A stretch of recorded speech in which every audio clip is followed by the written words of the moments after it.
And in the emergency room ER nurse edition, compartment syndrome. The most common cause of compartment syndrome is a fracture of the lower leg. If you take a cross-sectional view of the area between anyone's knee and ankle, you'll see four major compartments. Compartments are basically groups of muscles, nerves, and blood vessels.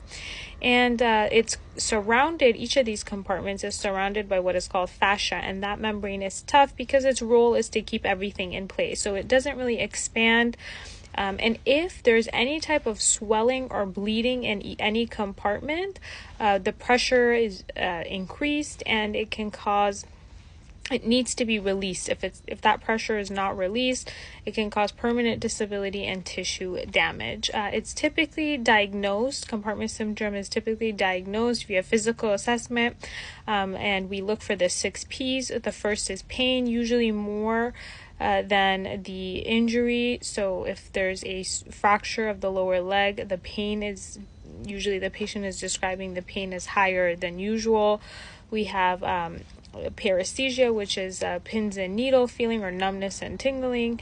We have pallor, which means that the limb is pale. We have poikilothermia, which means that the limb is cooler than the surrounding areas, and some late signs are pulselessness and paralysis, and usually that means permanent damage has already been made.